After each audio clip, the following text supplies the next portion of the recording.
Fire signs, tignan po natin kung ano yung mensahe para sa iyo ngayong araw. Keep in mind po na ito ay general reading lamang, so hindi po lahat ay makaka-relate, so be open-minded. Sa mga hindi pa po nakasubscribe dito sa ating channel, please subscribe na po kayo and palike na din po ng ating video.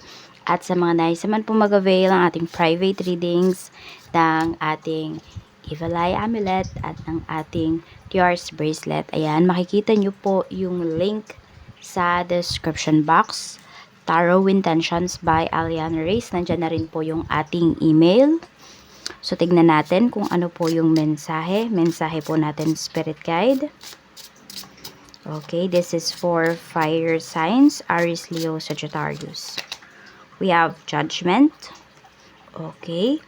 So, kayo ba yung mabilis ba kayong magdesisyon ngayon ng mga bagay-bagay? And some of you, pwedeng expose kayo sa maraming tao.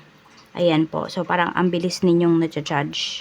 Okay? So, whether you post a picture, ayan, yung akala mo na mga nagla-like talaga na mga nagla-like sa photos, sa videos na in-upload mo, yun pala mga kinikriticize ka. So, ayan, marami ka ditong mga, yung iba sa inyo, fire signs, marami kayong bashers. Some of them nagpapanggap na kaibigan po ninyo. So, ayan. Tignan natin kung ano pa yung mensahe para sa'yo. Pagdating sa pamilya, we have naman po the Sun. Kaya lang kasi nakabaliktad siya. We have Strength. Okay, so merong matigas yung ulo, ayaw sumunod. Pwedeng merong family member mo na may hinihingi na favor towards dun sa isang family member, ayaw talaga niyang sumunod. So parang hindi niya pinapansin, ganun. Merong alpha dyan sa bahay po ninyo. We have Two of Cups. Could be this is your parents. For some of you, pwede rin kayo to ng asawa mo. Fire signs, ayan. So, ayun, pwede pala na may tampuhan, may nagkatampuhan, tapos may magyayaya na mag-date. You know, para to catch up, para maayos yung problems or kung ano man tong pag-uusapan. Ayan po. So, merong magde-date pala dito. So, pwedeng may iwan sa bahay. Yun yung parang binibilinan. Pero, hindi nakikinig. So, tignan natin pagdating naman po sa friends. Oo lang ba ng oo? Tango lang ng tango yung taong yon. Pero, hindi niya naman pala naiintindihan kung ano yung tinatanguan niya. Sa friends, we have 8 of Swords. Okay, so meron kang kaibigan na umiiwas. Tingnan natin. Parang may takot siya na nararamdaman. Could be yung friend mo na to, may anxiety siya. So, siguro, ayan, di ba, ikaw, fire signs, exposed ka sa mga maraming tao. Itong friend mo na to, ayaw niya ng ganon. Kaya parang umiiwas siya. Parang yun yung dating sa'yo, umiiwas lang talaga siya. Pero actually, sabi natin, somehow, di naman niya gustong umiwas. Meron lang siyang takot na nararamdaman. Could be may anxiety itong friend mo. Di ko alam kung may tinetake siya ng mga medication. Okay, we have Knight of Wands. Kaya parang hindi mo to mapipilit. Ayan. Pwede rin kasi na meron siyang ibang gawain, you know, na conflict doon sa pag-aaya mo sa kanya. Conflict doon sa pakikipag-usap mo sa kanya. Tignan natin. Ano pa yung mensahe? Medyo may takot talaga siyang nararamdaman. Hindi ko alam kung pagdating to sa trabaho ng friend mo, baka meron siyang nagawang hindi maganda. So, parang tinatago niya yun. Sa love life mo naman, we have the World. So, may pag-uusap po dito. May mga adjustments akong nakikita. Meron tayo ditong 2 of Coins. Okay, so alam mo na ipa-prioritize ka na ng person mo. So, kung itong mga nakakarang araw, hindi siya nakakatawag sa'yo, this time, ayan, baka nasira po yung phone ng person mo. Bumili siya ng bagong phone or could be gadget, ganyan. So, medyo marami siyang gastusin yung person mo, yung asawa mo. So, gagawa niya naman ng paraan para makausap ka, para makapagpadala sa'yo. Ayan po. Makikita mo talaga dito na kahit nasa malayo kayo sa isa't isa, ipa-prioritize ka niya. We have naman the Devil pagdating sa pera. So, meron naman po dito, pag kayo ay nagkakapera, fire signs, maaring mabilis kayong magdesisyon. Pwedeng yung iba po sa inyo, medyo sa luho po ninyo na pupunta yung pera. Oo. Ayan, sa luho. So, siguro kontrolin po ninyo. Kayo yung kumontrol sa pera ninyo, wag kayo yung magpa-control sa pera. So, ayan po, tignan natin. Siguro din kapag nagkakaroon ka ng pera, may mga taong nagyayaya sa'yo.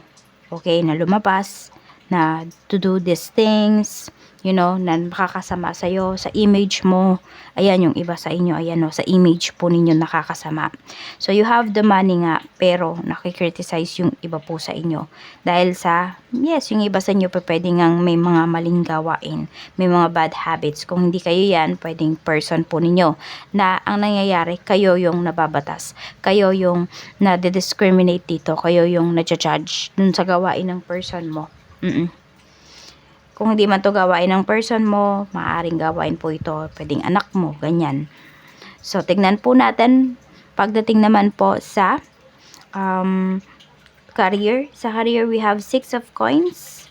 Okay, so pwede po na may matanggap kayo dito na big amount of, tip. Ayan. So, we have 9 of swords. Okay. So, sulit naman po, no? Yung inyong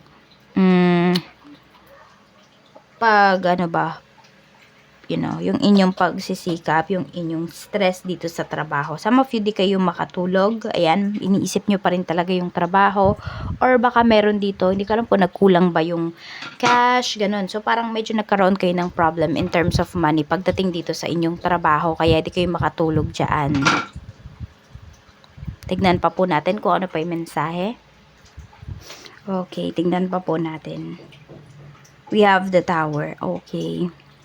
So, parang you give your best na pagdating dito sa trabaho. Pero parang nasisisi pa rin po kayo. Okay. Or yung inyong, okay. Hindi ko alam kung last payment na yung binigay po sa inyo. Tapos, parang may announcement kasi na pwedeng yung company ninyo, hindi na siya magtatagal. Or pwedeng iba na yung mag-handle. So, nangangamba pala yung iba sa inyo kasi, ayun, syempre magkakaroon kayo ng problems and hindi pa kayo prepared. So, meron dito, hindi pa kayo nakapaghanap ng bagong trabaho.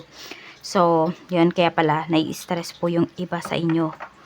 And kaya yung iba din sa inyo dito, humahanap na kayo ng mga racket po ninyo. Okay? So, mga nagsaside hustle na.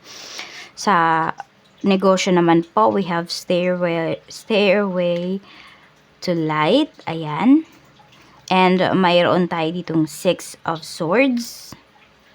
Pagdating to sa business mo. And we have ace of wands. So, this means na hindi nyo po talaga umaksyon dito. So, yung mga problems naman dito sa trabaho, ayan, as dito sa negosyo, maayos naman siya. Basta, you keep moving forward lang daw po. Tapos, pwedeng may mga kailangan kayong alisan talaga dito na mga, mga collaborations. Ayan, kasi hindi siya nakakabuti dun sa inyong negosyo. Ayan congratulations for getting visa. Di ko alam kung meron dito ang negosyo ninyo or ang, ang side hustle ng iba sa inyo is naglalakad ba kayo ng mga visa, ganyan, o agency ba yung iba sa inyo. Ayan po, magiging okay po talaga siya. So, ayan, smooth lang yung magiging mga transactions po ninyo in terms of your trabaho, in terms of your negosyo. Magiging okay po siya. So, makakakita talaga kayo ng light. Ng pag-asa. Okay? Kasi pwedeng meron kayong mga problema dito na feeling po ninyo hindi nyo na masusolusyonan, and yet ito may solusyon po na paparating. So ito po yung inyong ito yung reminder sa inyo ni universe. Ang nakalagay po dito is 5 of cups. Okay, so tama na yung di ko alam kung may naglalasing pa dito, parang somehow kasi meron dito parang gusto nyong tumakas sa reality ng buhay po ninyo, sa mga realidad, sa mga nangyayari. Pero sinasabi kasi dito, sige, iinom mo. Tapos after that, harapin mo na kung ano yung mga problema mo. Harapin mo na yung mga bagay na kaya mong solusyonan. And kung hindi mo kayang solusyonan yung isang bagay, just let go. Yun po yung kailangan, just let go. Tingnan natin kung ano pa yung mga blessings naman na paparating para sa'yo ngayong araw na ito at yung iyong lucky number. Meron tayo ditong a blessing to shield and safeguard you, a blessing to bring clarity, a blessing on your love, a blessing on your sleep, a blessing on your wisdom, and a blessing on a resolution. So, pinapakita lang po dito na kailangan mas gamitin mo yung isip mo para masolusyonan mo yung mga bagay na dapat mong solusyonan at yung mga bagay na kailangan mong ingatan. 6, 36, 27, 17, 35, and 45. Magkakatunog yung mga lucky numbers mo, no? Yan lang po. Maraming salamat. Mag-iingat po kayo always and more blessings to come.